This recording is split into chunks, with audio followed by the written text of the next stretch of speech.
Am I back? Because I just want to rock. I just want to rock. I just want to rock. That's all I'm saying. Like Uzi. Like Uzi. I think I'm back. I hope so.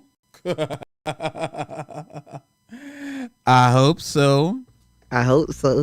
Yo, what's really going on?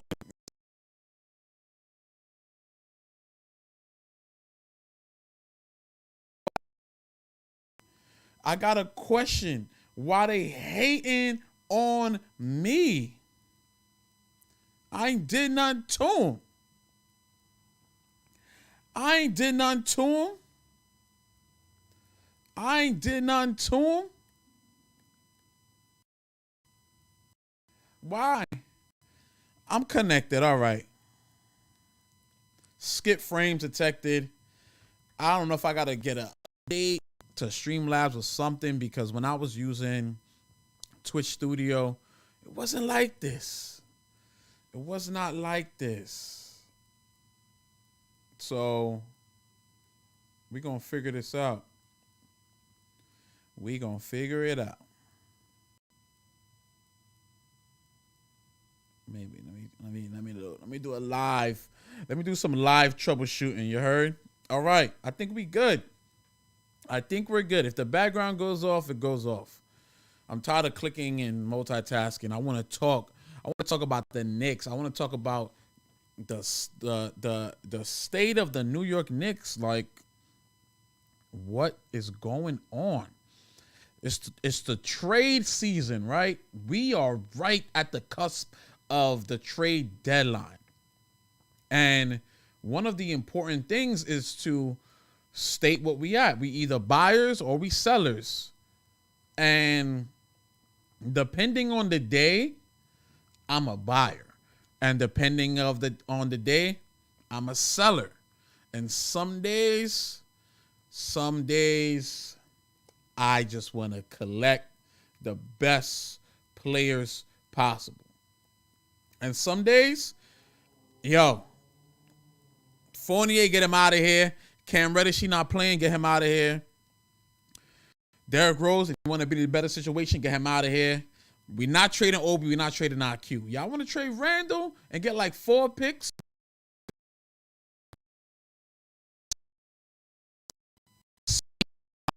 The future. I'm looking into the future, and the trade deadline is February 9th. We're almost a week away from the trade deadline. So, what gives? What are we going to do? Now, today I'm going to get into a couple things, and a lot of it is going to be around the trade deadline and what the Knicks are going to do, or potentially what they should do. And one of the things is, actually, I'm going to give it to you all. I'm going to give it all, and then I'm going to break down piece by piece. Trade rumors. There's some rumors swirling around, and I'm struggling to understand the purpose of these players, how they would fit for the now and for the future. Like, I understand for the now for some, and for the future, I don't. Trade rumors, who I would like. What are some of my dream trades? What are some of my dream NBA players, current NBA players, that I would love for the Knicks to go ahead and acquire? The minute spread, the team. Mitchell Robinson's been injured, but we've seen some positive minutes from Obi Toppin and Emmanuel Quickly. But what's going on with the minute spread and the lineups when RJ was out, Emmanuel quickly was killing. He proved himself, but it seems like we've reverted to just the standard lineups, what we're going to do, what we're not going to do, right?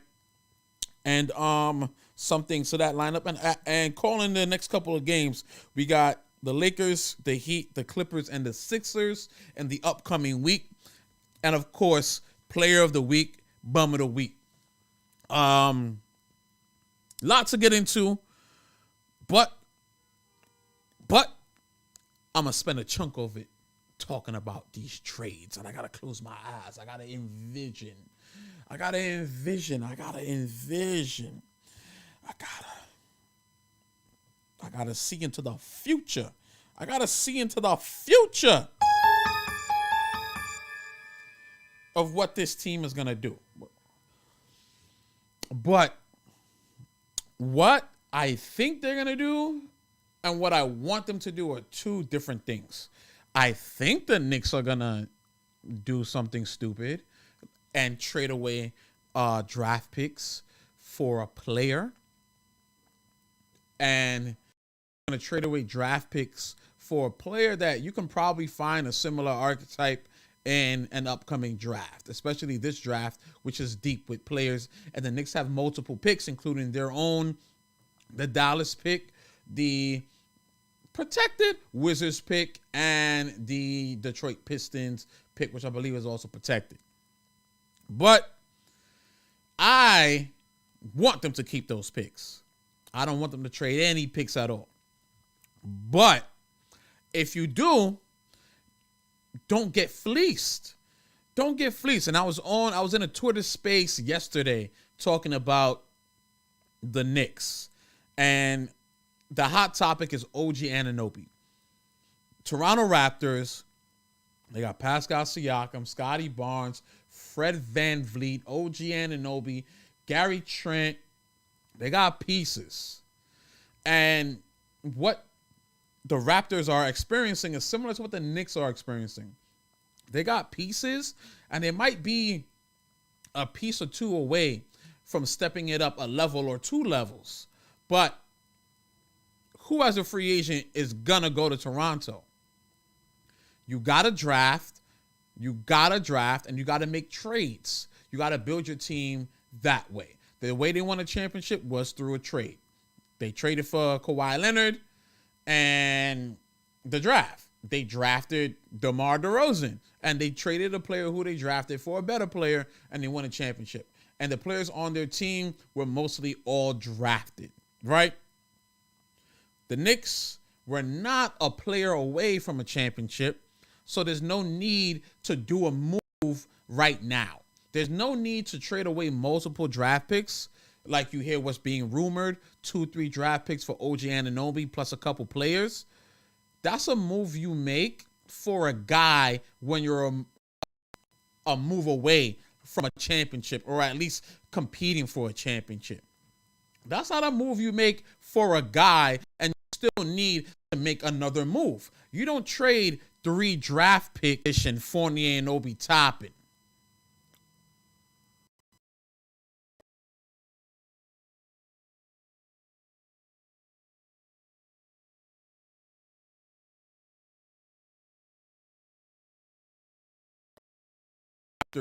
Build their team because all they did was get rid of a guy who's been on and off with injuries, and now they have a plethora of picks to play with, plus some young players that they can use to further trade for another piece or two and get themselves back. So don't get fleeced by Masai Ujiri. But OG Anunoby, is that a guy that we should trade for? A lot of Knicks fans say, yeah, go get him. But what they fail to understand when they say, yes, go get him, is the cost. The cost of such of a player is way beyond what he's worth. That's like saying, for those who don't know who OG Anunoby is, this is a guy who's not made an all-star, who's not an all-NBA player. He's not on an all-defensive team. He'll probably be on one this year because there's hype around him for being a top-tier defensive wing. But he's not an all-defensive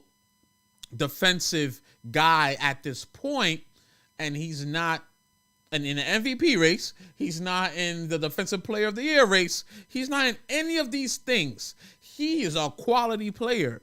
But for the type of player that he is, we got that on his team, and I think we could play Quentin Grimes. We can develop Quentin Grimes. If we want to keep Cam Reddish, we could develop Cam Reddish. We probably won't, but that's someone who could develop into that. He's, an 18 points per game type of guy, and he can shoot the corner three and defend. We can get that from who we've got. I'm not putting up the stats right now, but we could get that from who we've got. And if we do want to get that player, it's not worth 3 draft picks plus more. It's not even worth 2 draft picks plus more.